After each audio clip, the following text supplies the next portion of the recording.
They were outnumbered, outarmed, and outmatched. Only 313 men stood against an army of 1,000 well-equipped soldiers. To any outsider, it seemed like a suicide mission, a hopeless battle under the scorching heat of the Arabian desert. But what happened that day would shake the region's foundations and change the course of history, marking one of the most improbable victories ever. This isn't just a story about military tactics or fighting skills. It's about unwavering faith, divine help, and the relentless determination of a community that, having lost everything, chose to rise again. The year was 624 CE. In the small but growing city of Medina, a young Muslim community was still recovering from their exile 2 years earlier. Having fled Mecca with nothing but their faith, they had lost their homes, businesses, and possessions. Among them was their leader, Prophet Muhammad, who, once ridiculed, was now respected but continually challenged. The Quraysh, powerful traders and tribal leaders in Mecca, saw him as a threat not only to their religion but to their power in the region. They conspired against him, threatened him, and began preparing for war. As tensions rose over trade routes and past grievances, Prophet Muhammad made a strategic decision to intercept a caravan carrying wealth, much of it belonging to the Muslims who had been forced to flee Mecca. However, fate had something much bigger in store. What started as a raid on a caravan turned into the Battle of Badr, a clash that would go down in history as the moment when 313 faithful men defied the impossible. Abu Sufyan's caravan, laden with goods, spices, and gold coins, was making its way through the harsh desert. This wealth had been accumulated through trade and, more importantly, by taking the property of the Muslims who had fled Mecca. The caravan represented the pride and power of the Quraysh and was a vital part of their economy. As it neared Medina, Abu Sufyan sensed the threat and feared the Muslims would strike. To him, protecting the caravan wasn't just about the goods, it was about maintaining honor and reputation. The Muslims didn't view this as a mere raid. To them, it was a chance to reclaim what was wrongfully taken when they were forced out of Mecca with nothing. Realizing the gravity of the situation, Abu Sufyan quickly diverted the caravan off its route and sent an urgent message to Mecca. The messenger, exhausted and frantic, arrived in Mecca to stir the people into action. His dramatic appearance, his camel battered, his clothes torn, was meant to spark panic, and it worked. The city quickly mobilized. This wasn't just about a caravan anymore. It had become about tribal pride, vengeance, and survival. Warriors gathered, preparing to march with 1,000 soldiers to protect their wealth and dominance. What they didn't realize was that the caravan would escape unharmed. But fueled by anger and arrogance, the Quraysh decided to proceed anyway. They were not just coming to defend. They were determined to destroy Muhammad and his followers once and for all. As the Quraysh army advanced with full confidence, a lone rider rushed from Medina, carrying a desperate message from Abu Sufyan. This message urged the people of Mecca to gather their forces, as the Muslims were moving to intercept the caravan. The people of Mecca, already boiling with resentment towards Muhammad's growing influence, rallied quickly. Among them was Abu Jahl, one of Muhammad's fiercest enemies. Upon hearing that the Muslim army consisted of just 313 men, he mocked them. "Only 313, he scoffed. "We'll bring 1,000. When told the Muslims had only 2 horses, Abu Jahl sneered and promised to bring 100. For every perceived weakness, he answered with arrogance. He saw this not just as a defense of property, but as a chance to crush Muhammad once and for all. Despite hearing that the caravan had escaped, Abu Jahl refused to back down. This was no longer about strategy. It was about pride. He had already decided that war was inevitable. The Quraysh army would meet the Muslims at Badr, not to defend their wealth, but to wipe out a movement they could no longer control. Meanwhile, the Muslim contingent, much smaller and poorly equipped, advanced with quiet resolve.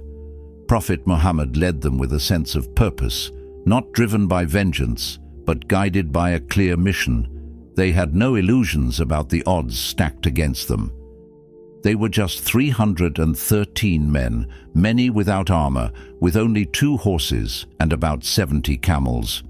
Yet they pressed on, not because they believed in their numbers, but because they believed in a cause greater than themselves, divine justice, and the right to defend their faith. When they reached Badr, a region known for its wells and strategic positioning, the Prophet initially chose a campsite. However, one of his companions, Al-Hubab ibn al-Mundir, respectfully asked whether this choice was based on divine command or human judgment. Upon hearing that it was a strategic decision, Al-Hubab suggested moving closer to the main water wells and further from the Quraysh forces. This move would give the Muslims control over the water supply, exhausting the enemy before the battle even began. Prophet Muhammad, always open to counsel, accepted the suggestion. This decision turned out to be crucial, as it not only gave the Muslims a tactical advantage, but also boosted their morale. The night before the battle, the Prophet spent time in earnest prayer, seeking victory, protection, and guidance for his people. The Muslim army was organized with great care, not by seniority or class, but by readiness and strength of heart. The Prophet did not promise them victory, but assured them that their struggle for truth would give them strength beyond any army. The morning of the battle arrived, and the air was heavy with tension. The Quraysh, confident in their superior numbers and armor, stood firm, sure that they would crush the Muslims quickly. But despite being fewer in number, the Muslims stood united, bound by their faith and trust in the Prophet's leadership. The battlefield at Badr would soon witness one of the most legendary confrontations in Islamic history. As the armies faced each other, 3 champions from the Quraysh, Utbah ibn Rabi'ah, his brother Shabba, and his son Walid, challenged the Muslims to single combat. It was a customary way to begin a battle among the Arabs, a duel to establish dominance and weaken the enemy's morale. From the Muslim side, 3 supporters from Medina stepped forward to take on the challenge. However, the Meccan champions dismissed them, sneering, "Who are you? We don't want you. Send us our own blood, those who have betrayed their fathers and forefathers." Recognizing this as an opportunity to showcase the strength of his most loyal men, Prophet Muhammad called upon 3 of his closest and bravest followers: Hamza ibn Abdul Muttalib, his lion-hearted uncle; Ali ibn Abi Talib, the young and fearless cousin of the Prophet, only 24 years old; and Ubadah ibn al-Harith, a noble warrior from the Prophet's clan. The 3 Muslims advanced with purpose, their swords gleaming in the rising sun. What followed was swift and fierce. Hamza faced Shabba and defeated him effortlessly.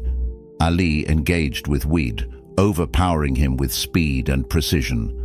The duel between Ubadah and Utbah was more intense and closely matched. Both men landed heavy blows, and Ubadah suffered a deep wound to his leg, but Hamza and Ali rushed to his aid, finishing off Utbah and carrying their injured companion back to the Muslim lines.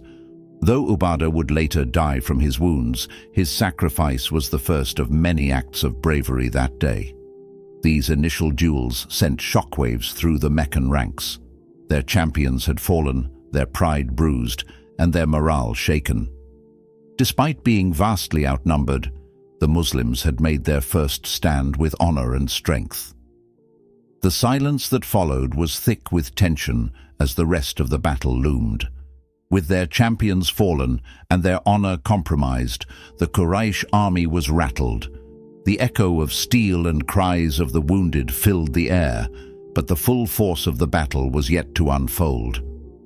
On one side stood 1,000 men, confident and armored, assured by their overwhelming numbers.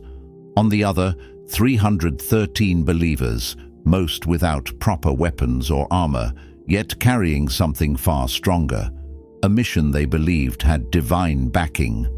As the sun climbed over the barren terrain of Badr, the quiet standoff began to shift into chaos. Prophet Muhammad, standing among his men, had given them clear instructions. Do not move from your position, hold your ground. The strategy wasn't to meet force with recklessness, but with disciplined resolve. The Muslims formed solid ranks, tightly packed and anchored by unwavering faith. They weren't aggressive, but neither were they afraid. Their plan was to hold the line, absorb the first wave, and let the enemy's arrogance work against them. It was a psychological strategy, and the Quraysh, swollen with pride, fell right into it. Abu Jahl, furious from the humiliation of losing the duel and the Prophet's calm resistance, ordered a full assault. He believed it would be a quick, decisive clash, just a storm of swords, a few fallen rebels, and then a triumphant return to Mecca. But as the Quraysh surged forward, they encountered not a fleeing band of outcasts, but a wall of unshakable resolve. The Muslims held firm against the first wave. Their limited numbers were masked by clever tactics, rotating fighters to the front lines, refreshing their defense and creating the illusion of greater strength. Confusion spread among the Meccan ranks. They had expected to overpower the Muslims, not be resisted. As the dust rose and the sun beat down, the Quraysh tried again. Abu Jahl screamed for another attack, thinking that pressure would break the smaller force. But the result was the same. The Muslim ranks remained intact. Quraysh warriors began to fall, 5 for every 1 Muslim. Still, the Muslims did not retreat. Their psychological advantage grew stronger with every moment. The more the Quraysh pushed, the more they faltered. Amidst the chaos, something shifted.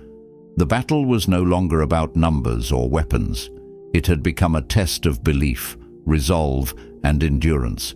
It was becoming clear that faith was proving stronger than any sword. As the heat of the afternoon pressed down on the sands of Badr, the tension reached its breaking point. The Quraysh, frustrated and fatigued, had already made several failed attempts to break the Muslim lines. Their pride was wounded, their rhythm shattered. The enemy that was supposed to collapse under pressure had not only withstood the onslaught, but had begun to erode the Quraysh's confidence. Yet Abu Jahl refused to retreat. His fury had blinded him to strategy. His mind was fixed on one goal: to crush Muhammad and end this rising movement once and for all. He ordered one final full-force assault. The Quraysh ranks reorganized, rallied their men, and surged toward the Muslim lines with everything they had. Dust clouds rose, and the ground trembled under the sound of hooves and clashing weapons. But this time, something was different. The Muslims did not just hold their ground, they responded. As the Meccans advanced, the Muslims launched a coordinated counterattack, charging forward with precision and force. It wasn't chaos. It was purposeful, controlled, and measured. The defenders had become the aggressors. What the Quraysh had failed to anticipate was the spiritual conviction driving each Muslim fighter. They weren't fighting for land or wealth. They were fighting for truth, for faith, for a better world. And it showed. Their movements were sharp, their unity flawless. The Prophet himself had raised his hands in earnest prayer that morning, seeking divine assistance, and now it felt as though the heavens had answered. In the midst of the battle, the tide turned. Quraysh fighters began to falter. Some fled in confusion, others dropped their weapons. Their numerical advantage became a burden as the battlefield turned against them. Amidst the chaos, the Muslim warriors found clarity and momentum. It was during this wave that Abu Jahl was struck down, a moment symbolizing more than just the fall of a commander. It marked the collapse of the Quraysh's confidence and the breaking of their will. The retreat was swift and disorganized. What had started as a confident march turned into a scattered flight. The Meccans ran in all directions, desperate to escape the wrath of a force they had greatly underestimated. The 313th had done the unthinkable. They had not only survived, but they had triumphed. The battle was over, and history had been made. The dust of Badr had barely settled when word began to reach Mecca.